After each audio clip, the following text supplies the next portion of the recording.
And welcome back. We are here at the Shout Online Conference. It is the last session of this round of Shout Conference sessions. My name is Jonathan, and I wanted to thank everyone for all of the great questions and participation that you have been sharing, and all the great ideas you've been sharing with us throughout the last couple of days. A number of times over the last couple of days, people have been asking questions about policy and what kind of laws are in place to protect water and to ensure clean access to clean water, and that we have a very special guest to answer those questions and help us think about the impact of legislation on water quality and also what kinds of governmental actions might still be needed. That special guest is Kate Christen. Kate is with us. She is the Graduate and Professional Training Manager at the Smithsonian Conservation Biology Institute. I'll be turning to Kate in just a second to kick things off. A couple of quick notes. If you didn't see our other sessions, do note that all of them have been recorded, and you'll be able to find them at the shoutlearning.org website. You can click over to the conferences, and you'll find links to all of the archived sessions. You will also find at that time, while you're there, you'll see recordings from all of the prior Shout conferences. You'll see drawings from our prior conferences. We have a real-time scribe with us right now. Josie is with us today, scribing, and you will have a single snapshot takeaway of our overview of the legislative advances in water quality as well after this session. Don't hesitate to use Twitter and let us know what you're thinking and what kinds of takeaways you are having during the session. You can follow us on Twitter at ShoutLearning or use the hashtag ShoutLearning, and we'll keep our eyes out for what you're up to as you share on the social network. Also, Facebook is a great place to stay connected with us. Facebook.com/ShoutLearning is the Shout Learning Facebook page. Finally, we are closed captioning the event, and you can see those captions appearing at the bottom of your screen, but if you wish to turn them off, you're welcome to do so. Just change the pull-down menu on the right to choose the No Captions option. So with that, I'll mention that I'll be back at the end for some next steps and some things to think about as you continue your exploration of the Shout universe. But until then, I'm going to go ahead and turn the floor over to Kate Christen, who is going to talk to us about the history of water protection legislation. Thanks, Kate. Thank you. Thanks for having me. So I think that I'll start by start with this photo, and which actually is a photo. It looks a little surreal almost. The colors are so amazing. And I wanted to start with a question for people to respond to. Just what kind of body of water are you seeing in this photo? And also, do you know the name of that body of water? So if anybody wants to send me a response on that. So there's two questions there, and you can answer them one at a time or at the same time if you like. In the chat on the left, what kind of body of water are we looking at in this photo? And if you know, what is the name of that body of water? And the answers are coming in, Kate. We have a guess from someone in Arizona, yeah, guessing it might be the Colorado River. And that's also Michael's guess, too. And excellent. Exactly right. It is exactly the Colorado River. So this is the Grand Canyon of the Colorado in the southwest U.S. So Sun City definitely knows it, and we've got a third one there. And basically, I did go one time previously to the part of what I'm going to be talking about today, just to step back for a second, is about my own field, which is environmental history and sort of the approaches of environmental history to get at information, and to both collect, because we have research methods, our own particular set of research methods and sources to collect information, and then also our ways of transmitting that information, and then sort of the roles of environmental historians, both as academics and as activists and as people involved in various work settings. And then going back to talking about policies and laws and legislation, I think one very interesting thing that environmental historians get to think about a lot is the legislation that exists versus the enforcement of that legislation that can happen. And so those are some themes that we'll be coming back to. And I wanted to just start with the Grand Canyon because, well, the first time I went there, it was raining and I didn't see anything. That was about 30 years ago. So I was very excited that I got back there last year in 2011 on a trip with a really unique group of friends and colleagues. As some of you who've, well, I wanted to ask, have any of you actually been to the Grand Canyon National Park, and have you been to the Colorado River? And we've got the poll up there, and we're running fairly even. Oh, we just hit 50-50. So yeah, about half, which is probably about what I'd expect, because we'll find out some more about who's on the call today, the proportion of people from the U.S., but certainly it is a very iconic place in the U.S. I went with a particular group of who were environmental historians. We hiked for a day. We didn't really get down to the river because it's a long hike, as any of you know. But this photo was taken by one of my colleagues. His name is Don Hughes. He's a retired professor from University of Denver. And I wanted to ask the students in the group, in terms of, you've probably studied history this year in some way, shape, or form. How many of you, well, let's ask everyone, how many of you have heard of environmental history in particular?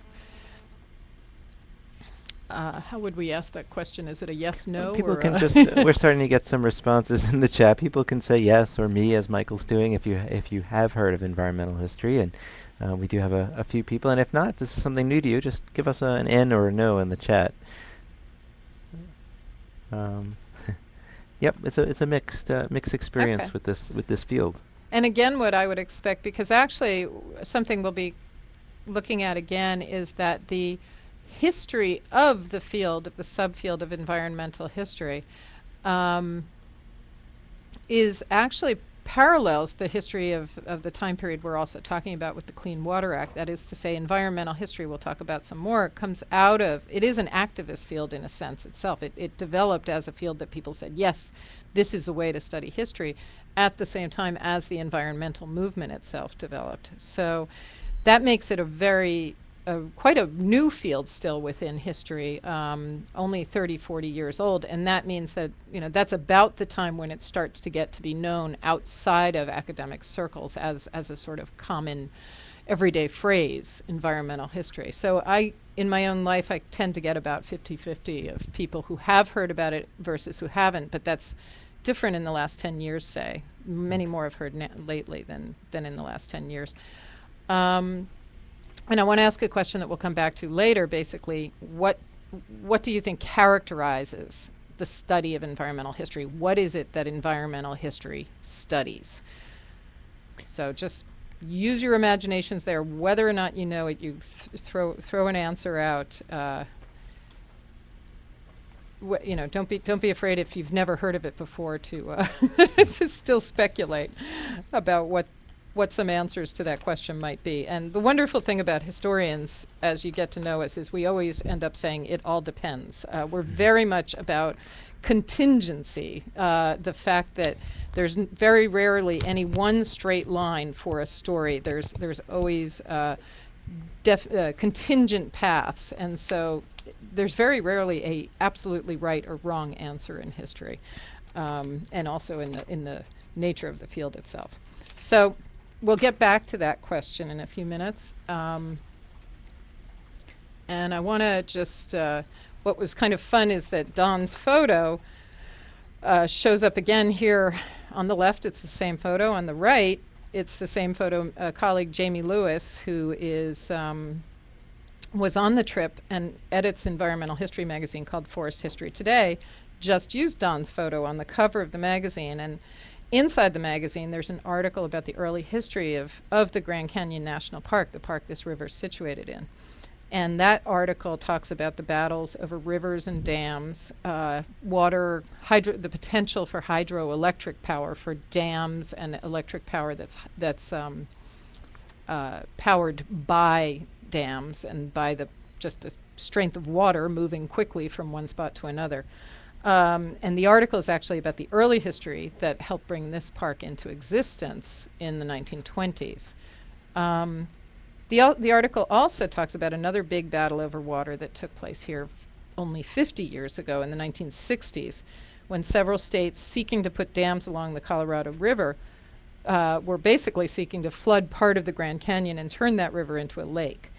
And one of the interest groups opposing this was the Sierra Club, a pro-wilderness society. And this was a huge fight during the decades of the 60s. The idea that water would back up behind these dams and flood parts of the canyons of the Grand Canyon National Park really outraged people, and again helped to spur the development of the environmental movement during that decade. So this is another theme we'll see some various times. Along with contingency, historians are often looking at sort of these cycles of history where you see something that happened in the 1920s and then something that happened in the 1960s, and the connections between them,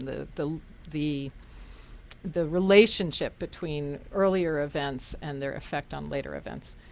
So, by the way, the 1960s was when I was a little kid, and maybe that's not coincidental. It really was a time when the rising environmental awareness of the country got noticed by us kids. We were pretty hyped up about it, and I think that's part of how I became eventually an environmental historian. I want to take one more step back for sort of scene setting about you guys, because frankly, environmental historians think a lot about place, and I see some of the information on the right-hand side of the screen here about the participants, but I'd love to do this poll about places where you're all from. And I think we're going to do two sets of questions. One, where you're from sort of in the world. And I tried to be pretty comprehensive, but I didn't want to get ridiculously long with this list. And then also a second one, if you live in the U.S., we're going to try to do a breakdown of that as well. And I struggled over this one a lot, by the way, because how do you divide up the U.S.? And then I found there's this great little web page that has an official sort of division. So that's where West, Midwest, Northeast, South, and Hawaii or Alaska came from. Well, people let us know a little bit about where they are. There was a question about how environmental studies differ from geography or geology. I'm going to just write a note on that. Sure. And I'll address it probably right in the next slide or the next couple of slides. Geography and geology specifically? You got it. Okay. Perfect, since the next slide is also about the Grand Canyon. So let's see where we are. We have mostly U.S., we have Caribbean, nobody in Central America, South America, Europe, and other. Did anyone specify in the chat where the other was? Feel free to do that. Let us know. We have absolutely nobody from Canada. Which is rare because our Shout online conference sessions are usually very well attended by our Canadian neighbors. That's what I thought. There must be something fun going on in Canada right now. And then living in the U.S., so we have about 20% West, 10% Midwest, 40 in Northeast, 40 in South. Okay, and nobody in Hawaii, Alaska, which time-wise makes some sense. Great. So if we want to move on to... Whoops. Yes. No, that's where I want to be. So going back to, let's just look quickly, what were some of the descriptions we had about the answers to sort of what is environmental history, along with the question about environmental studies? We had a few interesting ones back and forth of the impact of mankind on his environment or the impact of the environment on historical events. Mm-hmm. Nice. And you're replicating there quite a number of discussions that I've been in environmental history conferences. And luckily, you know, which is sort of which is first, chicken or egg, or who's having the impact. And I think the consensus decision among environmental historians is it really truly goes both ways. So environmental history is looking at humans' impact on nature and nature's impact on humans and all the different cycles that happen around there. And really, that is the definition I was going to, the sort of there's no one single, I've said that before, no one single definition, but basically it's always about human interaction with the natural world. Or to put it another way, environmental historians study the interaction between human culture and nature.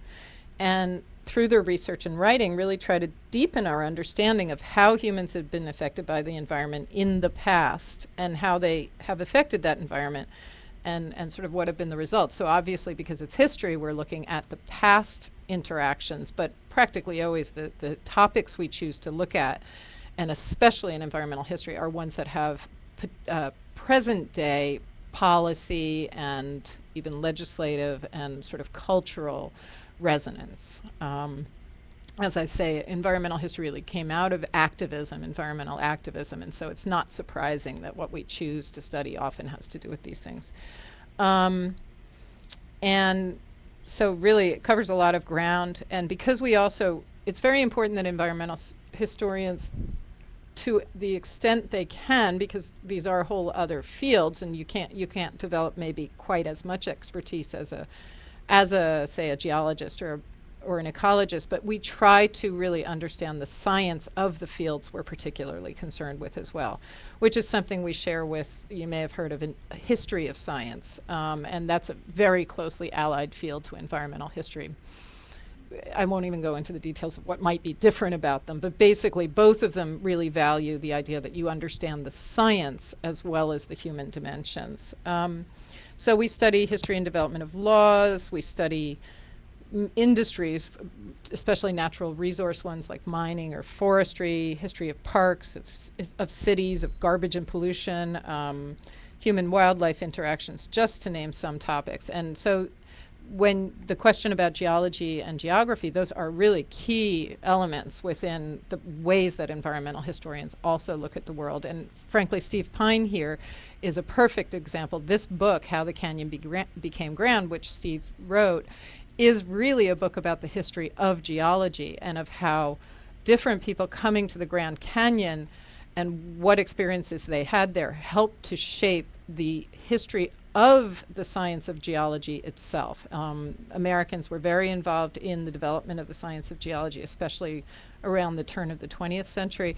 And Steve talks about the importance of the studies of geology and the perception of the canyon that fed into the development of the science of geology. And basically his thesis is that it went from a sense of this is nothing, there's nothing there, it's insignificant, to people coming to consider it so terribly significant, so very significant, which has been now backed up by the huge amount of tourism that comes there and so forth.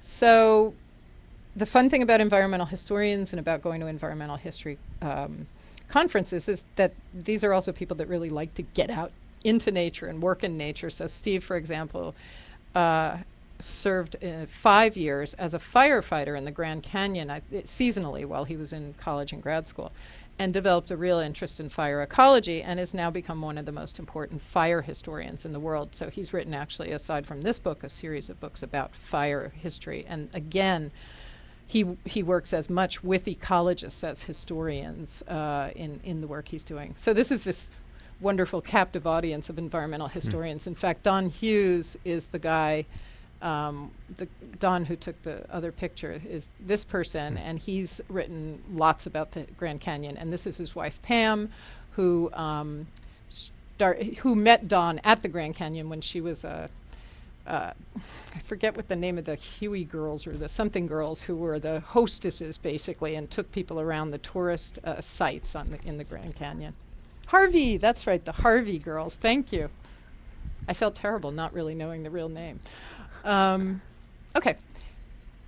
So, and then these are some, some various other environmental historians, and that's your first slide with me in it, at least the back part of me. And one of the wonderful things, as I say, is you get to go out and run around and have great conversations, and we all love looking at things and pointing things out. And this is Cody, who was a grad student at University of Arizona, and he was taking us on the tour. And by this, 3 hours in, we're all experts on the Grand Canyon. So we're making fun of ourselves here, but we're all pointing out things and everything.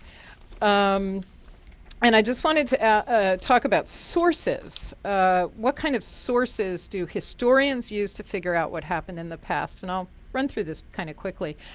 Basically, there's a lot of written sources that historians use, and there's primary and secondary sources. Primary sources a lot of times are manuscript sources, things that are not necessarily published, and they may be.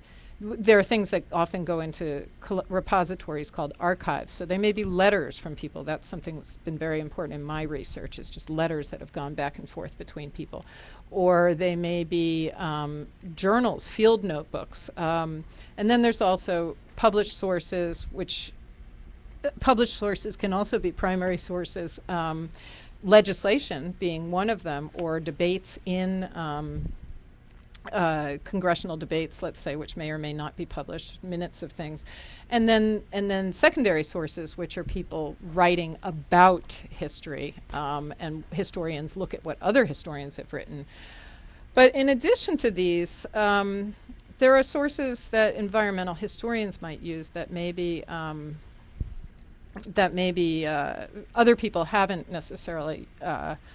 Other historians don't necessarily turn to, and I see somebody's mentioning Jared Diamond's book, or one of them, and that definitely is drawing on that's a secondary source that actually synthesizes a lot of other secondary sources and draws on a lot of environmental history. Anyone want to throw out some ideas of unusual sources for historians that are very regularly used by environmental historians? And you can just guess again if you haven't thought about environmental history before. Great question. Feel free to throw out some ideas into the chat box on the left. What other kinds of sources, maybe even some of the more unusual ones, you can think of? Here are some responses coming in. Yay, Michael. Soil cores and tree ring cores, yes. And you can do, so that's literally you stick a sort of a pipe. I'm not good with the visualization, but you stick, say, a big pipe down into the ground, often into a bog, something that's a bit soft, and you take out a core, and there are ways to date that core, the core of soil that comes out. And for example, you may find charcoal layers, and you know there was a big huge fire, say, in the Chesapeake Bay area at a certain time, and that helps you date it. And then you look at what are the samples of pollen that are in that area, and that starts to tell you what kinds of trees or other plants may have been growing in the area at a particular time that may not be there any longer. You can also look at microscopic organisms, so it can tell you. You sort of combine your written sources that are telling you, there were so many chestnut trees in this area at this time, and then you also look at your pollen core samples, and you see that as well, and you start to correlate these different things, because historians always like to use a variety of sources to get to some particular answer. It helps to have different sources that sort of build up a picture. And archaeological artifacts, yes, is definitely another thing. And Gretchen mentioned the people who lived in the area, and that's oral history sources a lot of times. So you're doing open-ended interviews with people, and that's a wonderful source, and again, one that I used a lot. But these are great. Ice cores, ancient pollen and seeds, yeah. And again, this is one of those places where environmental history and the sciences interface, and it's pretty fun. I think I already talked a little bit about the immediate and long-term things that contribute to historical events. I think we'll get back to that in a little while. But again, these sources we're talking about here are several of them are very long term, and so we start to get an idea of how history really, you can take a historical perspective that goes just back 30 years or 40 years, and that's what you're focusing on, or you can be looking at history of 2,000 years ago, and some of the sources remain the same and some of them can be very different. But expanding into environmental history and other historical fields that are not just using the written word, but are really using all these other sources has become very important for the development of the field of history, the richness of sources that people now accept as being part of the historical tools. And by the way, Kate, before we go on, I did want to mention that as part of Shout, our learners and those participating have had the opportunity to learn how to do an oral history. Oh, great. And in fact, there is even some guidance and suggestions on how to do an oral history around environmental changes, asking questions of people in your own local neighborhood about what they remember about how the environment has changed in just their own lifetimes. Oh, that's great. I was going to touch on that a little bit later, so I'm glad we've already, and if you want to, I don't know if you've put up a link to what that... Absolutely, and in fact the Smithsonian Badging Project has a badge called the Oral Historian where people can go through a series of quests to essentially become an oral historian. Oh, that's fantastic. Smithsonian, the Smithsonian Archives, which are a wonderful institutional archives, actually in the same building we're in right now, has its own oral history, has done a huge oral history project interviewing a lot of Smithsonian scientists and administrators. That's a wonderful resource for people. There's oral histories, generally, like anything else, you want to correlate them with other historical sources. For one thing, people's perception of when things happened often is a little bit off, especially as you get older. I couldn't believe this when I was myself in my 20s and starting to do oral histories, that people could get something wrong by 5 years or something. And now I can't believe that people even get that close. So, you know, it's always really important, or the best thing is if you're trying to write up a history to correlate the information in the oral history with your written sources. But oral histories give you something that other sources just might never be able to approach. So that's great. That's me, and this is not my native territory. It is, again, the Grand Canyon of the Colorado. But it does illustrate one of my rules of outdoor travel. You can't quite see it there, but these are my binoculars. And it's always wear your binoculars because you can get the close-up perspective on faraway things that way. And I just wanted to talk a little bit, I guess, about how I got into this profession. My dad was an historian, so we ran around all the time visiting historic houses and historic sites and talking about the past, especially the Revolutionary period, and of our own family and of sort of our European antecedents. Most of my grandparents, or at least great-grandparents, came kind of directly from Europe to New York City, so we had a lot of connections with that, and so that was those were some histories that I focused on a lot. But then I went to the Bronx High School of Science and discovered sort of hands-on biology, looking through microscopes, I guess the opposite of binoculars in a sense. And I love the outdoors, and by the time I was 16 I'd started working in outdoor parks, doing trail clearing in the Adirondacks, and then worked in the Central Park in New York City. And I sort of wandered into what turned out to be the historian's office in Central Park, and next thing I knew, lucky for me, I got hired as a park historian, worked there for a couple of years. And by the time I got to grad school, my advisors were like, oh, we can tell you want to study park history. And I thought, yeah, I guess that is what I want to do. And that's when I actually discovered there was a field called environmental history and colleagues doing this. So that was great.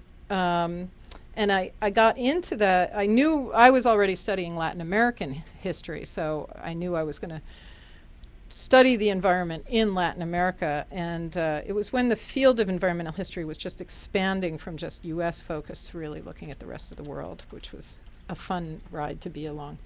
And then, like a lot of other historians, environmental historians, and people who are often trained in maybe other fields like geology or geography or biology, and then sort of turn to doing history, we don't all necessarily work in universities. So I'm, as academic historians, as professors, so I'm actually at Smithsonian Conservation Biology Institute, and what I came to study, what I came to specialize in, really was the history of conservation science. And now what I specialize in for my work is training conservation scientists in their own, in both conservation science specialties like conservation GIS. I don't do the training, I organize the training courses and help coordinate them.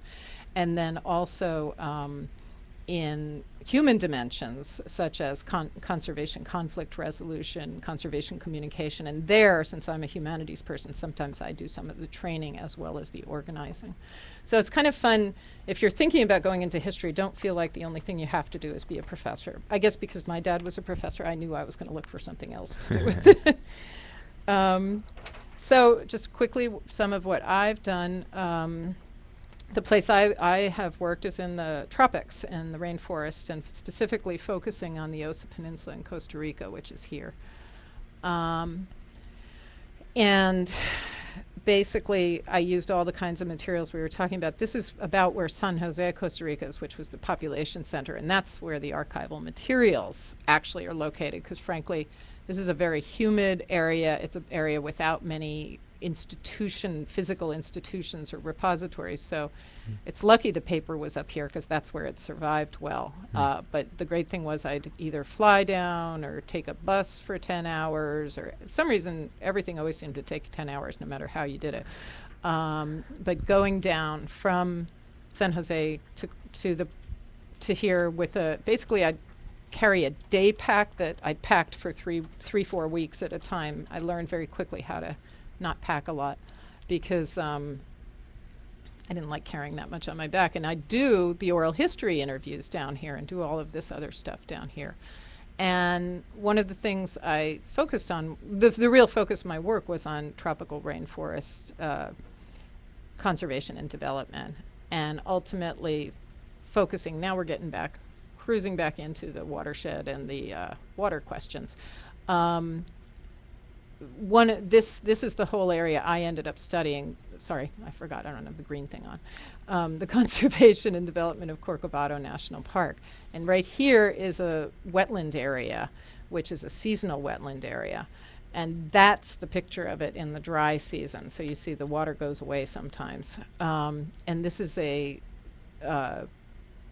raffia swamp. So all around here are these kind of palms that are called raffia, and they're kind of impenetrable. This center area is actually quite difficult to get to. But this represents a watershed. And I gather that happily, anybody who's participated in some of the earlier events of Shout have talked a lot about watersheds. So if someone wants to throw up a quick definition of what is a watershed, I have a feeling that you're all really well versed in that at this point. And I'll just say that this is called the Corcovado watershed, and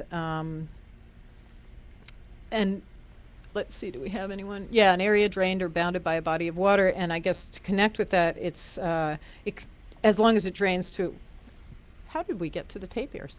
As long as it drains to a common body of water. So there may be several rivers or streams that all come into one, but so the watershed can be large or small, and the larger watersheds are made up of many smaller ones.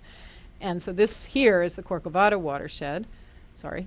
And then the land use, of course, within the watershed impacts the quality of the water, and the quality of the water impacts the quality of the land. So whatever you do for a living, your farming, your factories, anything affects that water quality. And just water quality, of course, relates to the animals as well. And as I mentioned, this is a tapir, and actually this is a tapir that's being studied because it's got a collar on there. And so people are taking, scientists are taking information about it, and that's the young one. And the thing about tapirs, they have needs that are quite similar to humans in terms of their needs from water. Obviously they need it for drinking. Humans, I guess, need it for recreation. I'm not sure how tapirs look at recreation, but they need it for cleaning. There's a lot of the similar needs for that. And then just these are some kids in the area that I studied. Puerto Jimenez is one of the main towns there, and they've got a project going on here. Does anyone, using the clues in the picture here, I don't know if you can tell me what project they've got going on that's for protecting their Gulf. Is called the Golfo Dulce. It's just an absolutely beautiful tropical fjord, actually, and they've started working to protect that area. And it is related to cleaning up the Gulf. Here's the biggest clue, this stuff. And then this stuff again down here. They're trying to, basically they're recycling, because what's happened is there hasn't been a kind of a recycling system. So here's a place where there haven't been the laws, and particularly there haven't been the systems for providing for recycling. Frankly, throwaway waste weren't a big issue. This was a very isolated area for a long time, and plastic containers have only come to it rather in recent years. And so these kids realized there's no municipal system for recycling, so they actually started their own system for collecting throwaway bottles and starting to recycle them. And the mural, yeah, someone just mentioned the mural, and the mural is their own production, which I love. Okay, so how much of the Earth's surface is, oh yeah, someone asked what do they do with the recycled material. They actually send it in, they get a certain amount of money for it, and then they're able to use that for some of the school projects. How much of the Earth's surface is covered by water? Do we have a quick poll? Great, we have some answers coming into the chat as well, but the poll is up on the screen.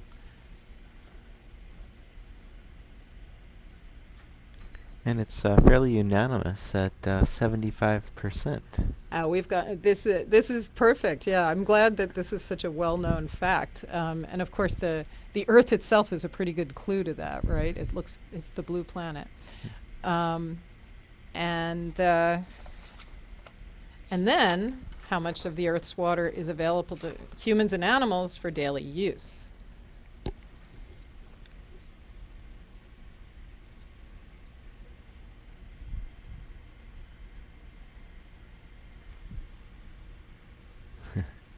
That's a pretty good range.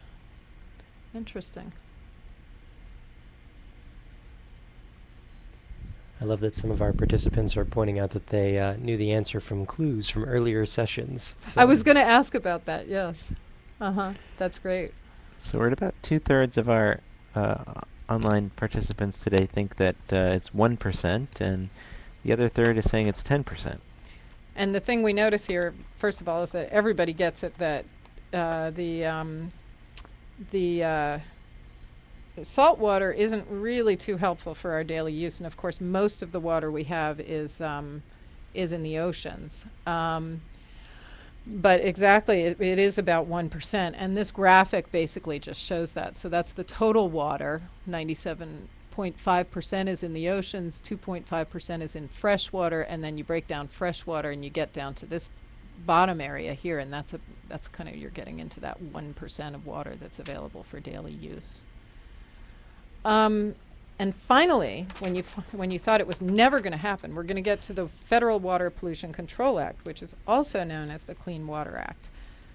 And this is my most wordy slide. And when they told me that we don't do too many words on these slides, that was fine with me, because one nice thing about environmental historians is most of our PowerPoints don't have many words on them, unlike scientists.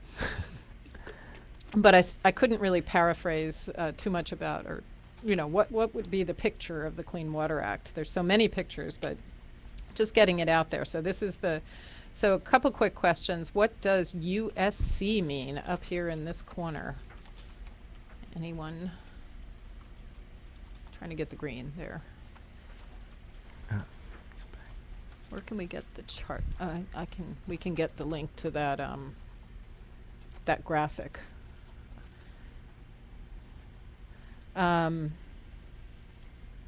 USC, anybody? Going once, going twice? It's actually, yes, United States Code. So that means basically the law of the land, the law of the U.S. And this Water Protection Act of 1972 basically regulates pollutant discharges, implements control programs, and deals with point source pollution. And I'm just guessing that you guys, anybody who's participated in a lot of the talks before has heard about point source pollution. So pollution, if it's coming out of a particular pipe, it's coming from a particular let's say factory, that's point source pollution. Non-point source pollution, you have a whole agricultural area and the runoff is going in from various different farms. Non-point source. So next, history detective question. What is the connection between what's going on in this picture, which looks like a random picture at the moment, and the Clean Water Act? I'll give a minute for that. Not a real minute, but a a virtual minute. A moment. That's right. Moment. So what's the connection between this picture and the Clean Water Act? Anyone have any ideas? The 1972 Clean Water Act, specifically. Well, Michael says that perhaps it was putting out the Cuyahoga River fire, which led to the passage of the act. Any other guesses here?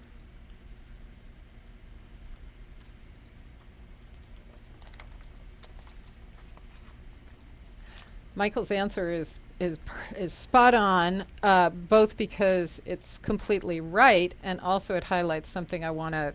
Again, I'm sort of taking us through the environmental history view of this and how the practice of environmental history, and so I wanted to use this example to talk a little bit about that sort of short-term causes and also how things get characterized. So putting out the fire in the Cuyahoga River is exactly what this is, and this was a particular fire that happened in 1969, and Time magazine in 1969 ended up writing about this fire. And but the funny thing was, this was actually a relatively small fire that happened then, and Time magazine actually published a picture of an earlier fire. And you can see why. I forget which one it was. But these, in fact, the river had been catching fire owing to massive pollution for about 150 years, even before there were cars, even before some of the modern industries that are there now. So it's true in sort of in capsule form. People remember it. People who saw this thing or who can identify that picture often remember it as the river caught fire in '69 and the Clean Water Act was passed. But actually, of course, as with other historical things, it was a very long-term process, and people. Part of the reason we remember the 1969 fire was that people realized, the people that were advocating for the Clean Water Act realized this is a good piece of propaganda to say we can't keep having this, so let's move on. Let's get the Clean Water Act passed because look at this scandalous thing. But the truth is, it's also because this scandalous thing had been going on for so many years and in so many rivers across the United States. It was simply very, very common to have either fires like this going on, and that's because of the contaminants, the pollutants that were in the water, the solid material that could catch fire, and also just sewage waste and all kinds of other things like that. So, and this is a man who was a reporter there, real hands-on here, noticing the thickness of the pollution when he dipped his hands into it. And then you can see in this other picture here just how bad that area was in terms of the solid waste that's coming out. They called it, Time magazine called it the river that oozed. So the 1969, this did become a very iconic piece of the picture, but it's also, there's usually a lot of historians scurrying around writing longer articles or papers or things that provide a lot of information that back this up, and it might not get into the popular press, but it's very important material as well. And just going back quickly to what you were saying about oral history and personal witness, both that slide before and the new one. Well, first I just want to talk about the Hudson River just for a moment, and basically the question of did these newly enforced laws help? And yes, they did help. And this is legislation. Sorry, did the newly created laws help? And yes, to some extent, depending on enforcement. So this is the Hudson River, which is near where I grew up. And I'll tell you about this. Some of you may know what this is all about. I'll tell you about that in a moment. If you do know what it's about, throw it up there in the sidebar. But I'll say that the Hudson, from my own family history, there's a story of my grandfather, who apparently was a really great swimmer, swimming across a very difficult part of the river that goes between Manhattan and the Bronx. And this was just inconceivable to me as a child, because walking around we would walk down to the Hudson all the time. I lived right near it, but nobody would ever consider going into it. I think my father swam there in the 1930s when he was a kid, but in the 1970s, forget it. I mean, there was sewage there, the open sewage. There was so much point source pollution coming in. So, when you get into oral histories of people, that's that's a powerful thing to remember. This sort of knee-jerk reaction. There's no way I would go in it. And now my 9-year-old, perhaps I would let him in there in some parts, although I wonder. So, because for example, this is a big project. Michael's right. This is PCB removal, and for a long, long time, General Electric Company, even though this whole area had been declared a Superfund site, and you can look up the meaning of that, they stalled on actually doing anything, and now they're pulling out all of this sludge, which has the PCBs, the contaminants in it. A lot of scientists are actually questioning whether that is actually a good procedure or they should just leave it there to get buried. So even the remediation efforts are actually contentious questions. So again, when you're thinking about the environmental history of a place, the law is saying you should do this thing. There was a lot of pressure to get them to do this thing, but there's actually scientific evidence on the other side, potentially.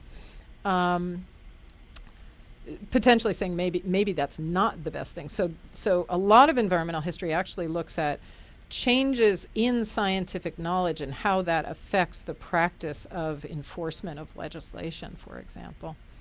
And then just in terms of things being better and not, the Hudson River's definitely better and cleaner, but some things aren't. This still is from the documentary Burning the Future: Coal in America, which you might want to throw up that title, and that explores the coal industry in America and the question of enforcement, again, where there are laws, but if they're not being enforced properly because, say, people in this particular area don't have much of a voice, they're not being, maybe they don't vote in great numbers, or maybe there's just a lot of big companies that have more control. There's a whole lot of social issues there. And so when they try to go to have drinking water, this is what is coming out of their tap. Also, some of you may have thought about fracking, and that's an actual loophole. The Environmental Protection Agency, the Clean Water Act, does not cover fracking, which I'm not going to go into what fracking is right now, but it's another way of getting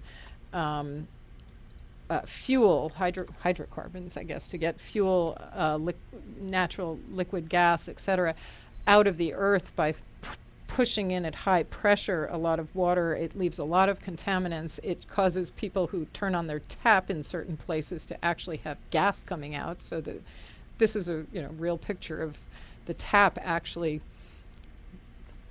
coming out in fire when you turn on your water tap. And it is not covered by the Clean Water Act. So loopholes are something that people sometimes take advantage of, and that's something, again, to consider, that it's actually a loophole not in the Clean Water Act, but in the 2005 Energy Bill that exempts gas drillers from the Clean Water Act. And that's an area of a lot of environmental concern right now and a lot of activism. So that's pretty much the end of the discussion in terms of, the rest of what I've got here is just more sources for following up and, what you can do, resources and opportunities. Gasland will give you a lot of links to thinking about fracking. And we have, I guess it comes up as a separate page with the actual links to these things that I'm showing here. This is a great environmental history, historical ecology project that's just been launched a couple days ago, actually. And in fact, they're asking anybody who wants to give them feedback on how well it works. There's another field that's related called public history. And so using academic sources, really high quality history for the public. And so this is a website that you can go into, tremendous amount of interactive stuff there. And take a look at it and then let them know what you think. And this is all about using history to map the landscape. So sort of using history to reimagine what once was there using your historical sources. And then another way to approach this is to be thinking about what are some things in my region. And so, for example, and that's, so that was the California region, and then for the Hudson River region, or for basically any watershed region, you're going to find a wealth of these kinds of resources on the web and leading to other things. So this is just it's a photo tour. It's sort of it's not an oral history, but it's sort of a personal history of this area.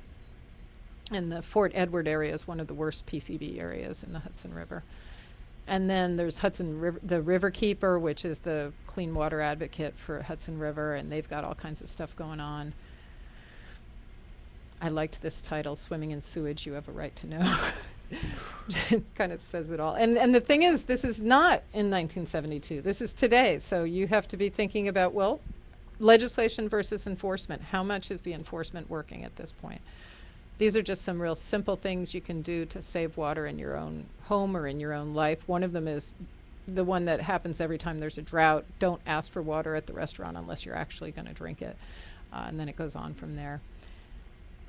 This is a great contest. I'd love if some people have the opportunity. It's open till June 1st, and they're actually focusing for the 40th anniversary of the Clean Water Act on the Clean Water Act for this contest, so people can enter this contest, and it's especially organized for people of school age.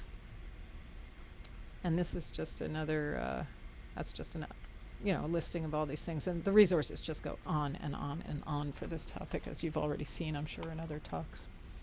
Great. Wow. Thank you, Kate. An impressive tour of the field as well as the legislation, and also some connections to how we can explore both the legislative angle and, as you pointed out, the enforcement angle.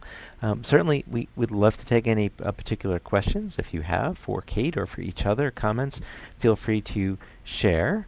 And in terms of next steps for people, you've given us some resources.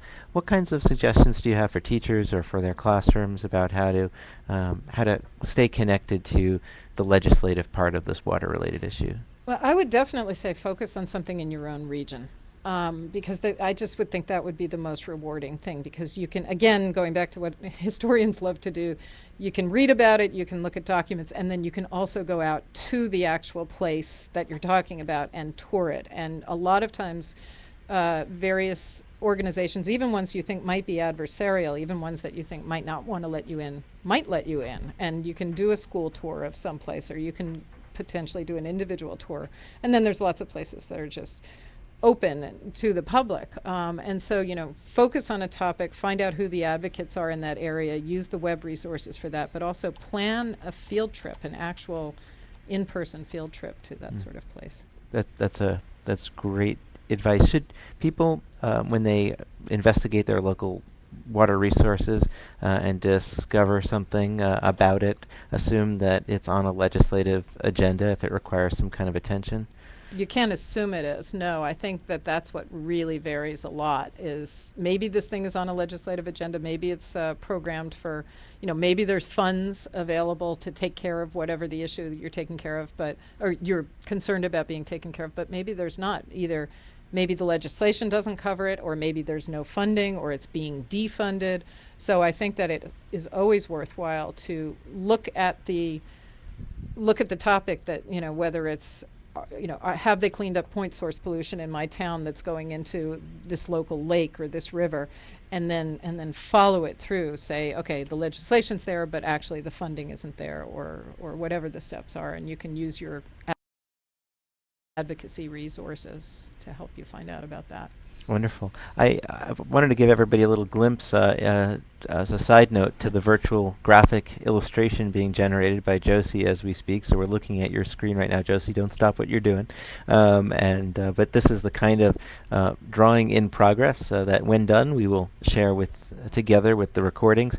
I'll also mention that the links that were shared underneath here that we were just looking at and getting a few sort of samples and some screenshots of, those will also be posted, and we'll share them in a variety of places, both on the conference website, but we'll also highlight some of them on our Facebook and Twitter feeds as we go along. So another great reason to stay connected. Oh, you recognize the tape here. I was going to say thank you, Joseph, for putting in the tape here. So excellent. So we'll keep that up for just a second more. Michael is curious if you are aware of any smartphone apps that might be useful with regards to exploring local water resources and connecting them to what might be happening on a legislative front. I bet there's a zillion school kids that could answer this question better than me, probably including my own child. But one thing that just quickly comes to mind, sort of related, is Monterey Bay's information about what fish are okay to eat, because they do such great apps in terms of that. So if you go to a restaurant and you're trying to figure out what fish are endangered, they have a really good app for that is at least, well, not just peripherally related, but is related to the topic in general. But I'm sure there must be others as well. And there too is another great opportunity for all of our participants today to think about whatever their skills might be, how they might take their interest in today's topic and be able to do something meaningful and share back with the world. So perhaps there's an app out there for you to create or team up with somebody to make as well. So Kate, thank you so much for joining us. We really appreciate it, and it was a really important part of the story about water quality that we're pleased you could share with us. I did want to take a moment to point out that the top left corner of the screen, there's an evaluation link. If you haven't yet filled out an evaluation, now would be a wonderful time to give us some feedback. It only takes a moment, so we will value whatever you can share with us. If for whatever reason you don't have time to do it now, we will email a link out to you in the next day or so. But while it's fresh, we'd love to hear from you. Don't forget, we had a couple of questions about the badging program, specifically the Smithsonian Learning Quests, and I wanted to put the link up there for you to click on, especially if you're a teacher or parent and would like to sign up your learners for this program. It's a great way to be able to show your peers and friends and family, admissions officers and future employers that you have engaged with some environmental resources that the Smithsonian has brought together for you and helped you connect with Smithsonian experts to learn a lot more, and you can show off the badges that you earn in the process. So please do check that out. Don't forget to follow us on Twitter. Shout Learning is also the hashtag. It's also the name of the Twitter account that you can follow. And we're on Facebook, where you'll find links like the ones that Kate just shared with all of us, as well as reminders of recordings and illustrations that are posted and upcoming events and teacher activities and on and on. Oh, and citizen science projects and updates on our tree banding project. All of those things you'll find if you stay connected to us on Twitter and Facebook, and also now on Pinterest as well. So check that out. It's been really wonderful having all of you with us. I want to echo Cameron in thanking Kate for her excellent presentation, and Sylvia as well, and turn that right back to all of you and say thank you. We wouldn't be doing these events without your participation and your interest, and we're so glad that both of those are so evident throughout the last couple of days. We'll leave you with a couple of images from our time at CERC yesterday, and we'll sign out for here. On behalf of the Smithsonian, Microsoft Partners in Learning, and Taking It Global, we'll see you all soon online. Keep staying engaged with Shout and with your environment. Take care, everybody.